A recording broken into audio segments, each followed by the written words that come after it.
Hello friends, स्वागत है आपका हमारे यूट्यूब चैनल आनंद टेक्निकल स्टडी में। तो आज हम क्लास 10th का हिंदी गद्य जीवन परिचय देखेंगे, जो कि 2024 के लिए वेरी वेरी मोस्ट इम्पोर्टेंट है और 2024 में हर बार यही आते हैं।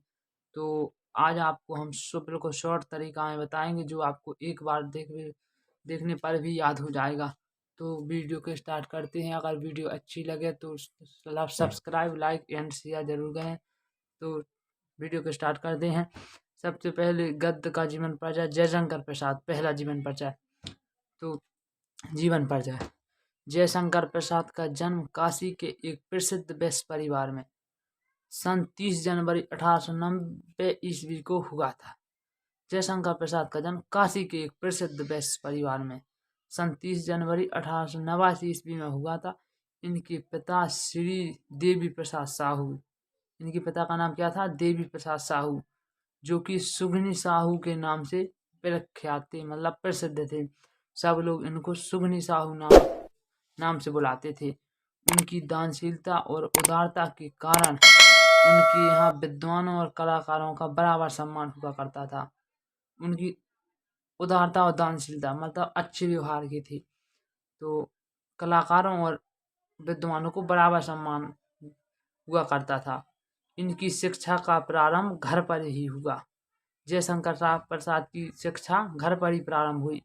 संस्कृत, फारसी, उर्दू और हिंदी इन्होंने घर पर ही स्वाध्याय से प्राप्त की, मतलब घर पर ही खुद पढ़कर याद की। इनको पढ़कर ही समझ आया। कुछ समय क्वींस कॉलेज में कुछ समय तक क्वींस कॉलेज में पढ़ी, किंतु 8 से ऊपर नहीं पढ़ सकी, क्योंकि उनका मन नहीं था वहाँ पढ़ने का, तो वो 8 से ऊपर नहीं पढ़ सके। 12 वर्ष की अल्पायु में इनके पिता का देहांत हो गया। जब ये 12 वर्ष के हुए तब इनके पिता का देहांत हो गया। इन्होंने 3-4 यात्राएं की। इनको 3-4 यात्राओं का शुभ अवसर प्राप्त हुआ। आर्थिक समस्याओं के कारण टीबी का शिकार होकर 15 नवंबर 1937 ईस्वी को इनका देहांत हो गया। आर्थिक समस्याएं, इनका कोई भाई था, वो भी खत्म हो गया था, और इनकी माँ थी तो वो भी खत्म, और पिता थी तो वो भी खत्म हो गई थी। तो इन पे घर की स्थिति बिगड़ गई थी और इन पे ज़्यादा आर्थिक बोझ हो गया था। तो ये टीबी का शिकार होकर 15 नवंबर 1937 ईस्वी को इनका देहांत हो गया। तो ये आपका 3 नंबर बिल्कुल पक्का हो गया। अगर आपने इतना ही 10-12 लाइनें लिख दी जितना मैंने लिखा इसी तरह, तो आपके 3 नंबर बिल्कुल पक्का। और 1 नंबर रचना का, अगर एक रचना पूछेगा वो जरूर पूछेगा। रचनाएं ध्रुव स्वामिनी और चंद्रगुप्त, ये 2 रचनाएं हैं। इनमें से आपको एक लिखना है, तो एक लिख देना है, 2 में से चुन चाहे। तो अब दूसरा, डॉक्टर राजेंद्र प्रसाद, गद्य का जीवन परिचय दूसरा, डॉक्टर राजेंद्र प्रसाद। तो जीवन परिचय। देश रत्न डॉक्टर राजेंद्र प्रसाद का जन्म बिहार राज्य के छपरा जिले के, बिहार राज्य मतलब कि राज्य तो आप जानते हो, तो बिहार राज्य के छपरा जिला, जैसा अपना ललितपुर जिला है, ऐसा वहाँ वो छपरा जिला था। तो छपरा जिले के जीरादेई नामक ग्राम में हुआ था, जीरादेई नामक गांव में हुआ था सन 1884 में। तो देश रत्न डॉक्टर राजेंद्र प्रसाद का जन्म बिहार राज्य के छपरा जिले के जीरादेई नामक ग्राम में सन 1884 ईस्वी में हुआ था। कोलकाता विश्वविद्यालय से इन्होंने एमए और एमएल की परीक्षा उत्तीर्ण की। एमए और एमएल की, वो भी कोलकाता विश्वविद्यालय से तो परीक्षा उत्तीर्ण की। मेधावी छात्र होने के कारण दोनों परीक्षाओं में प्रथम स्थान प्राप्त किया। मेधावी मतलब वे बुद्धि की बहुत तेज थे, वे बहुत जल्दी पढ़ लेते थे, याद कर लेते थे। तो मेधावी छात्र होने के कारण उन्होंने दोनों परीक्षाओं में प्रथम स्थान प्राप्त किया था, एमए में और एमएल में किया था। मुजफ्फरपुर में कुछ दिन तक एक कॉलेज में अध्यापन करने के पश्चात, मुजफ्फरपुर में कुछ दिन तक मतलब महीना, 2 महीना, 3 महीना, 1 साल तक उन्होंने कॉलेज में अध्यापन किया मुजफ्फरपुर में। तो अध्यापन करने के पश्चात 1920 ईस्वी तक कोलकाता तथा पटना हाई कोर्ट में वकालत की। 1920 ईस्वी तक उन्होंने ये काम तो किया ही, साथ में ये भी किया। इन्होंने 1920 ईस्वी तक कोलकाता तथा पटना हाई कोर्ट में वकालत की।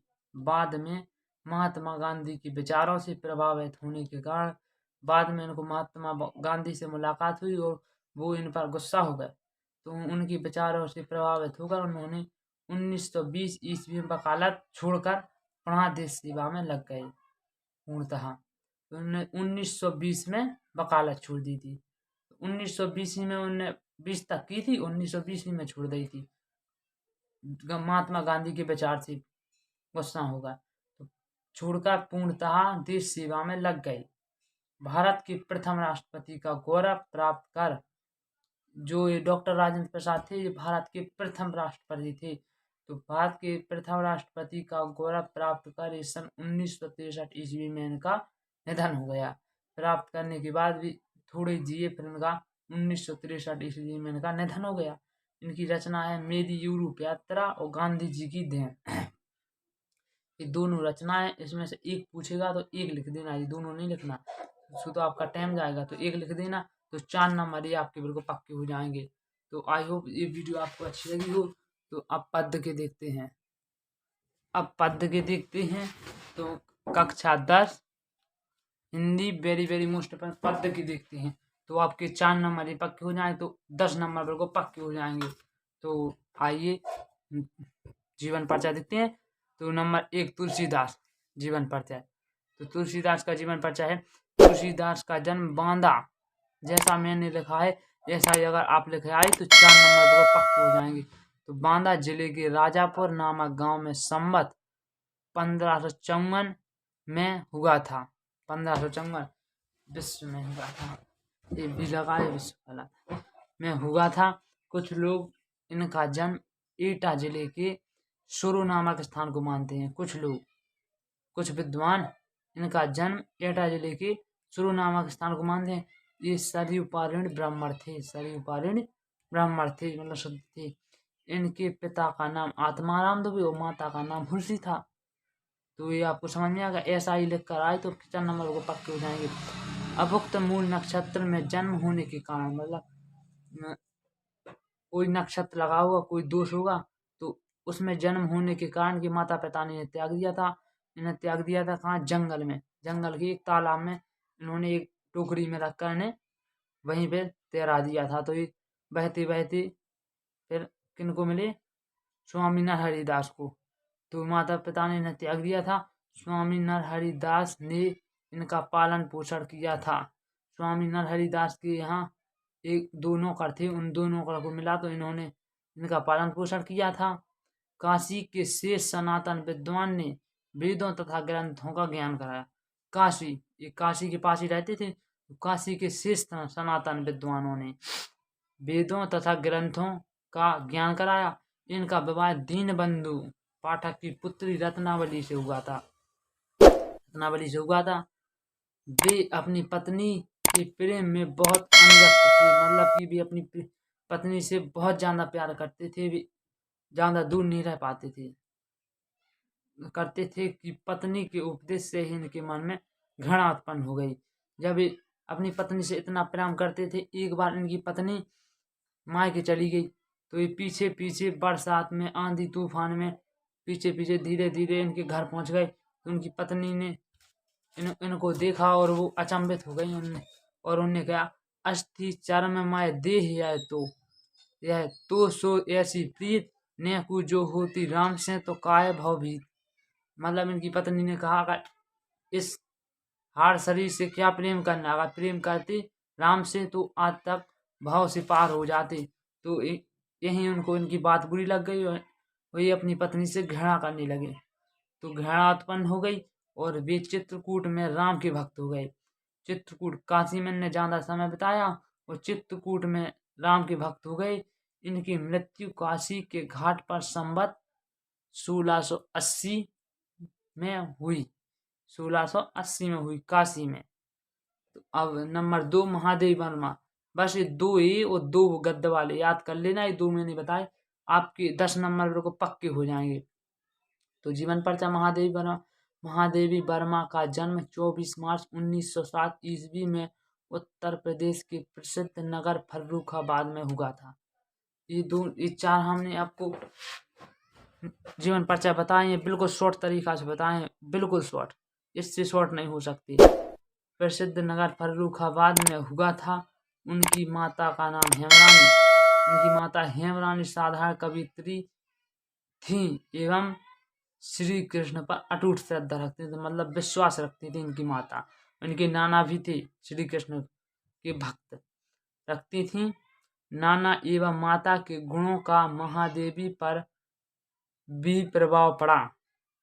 नाना एवं इनकी माता के गुणों का महादेवी पर प्रभाव पड़ा। 9 वर्ष की छोटी उम्र में ही इनका विवाह रूपनारायण वर्मा से हो गया।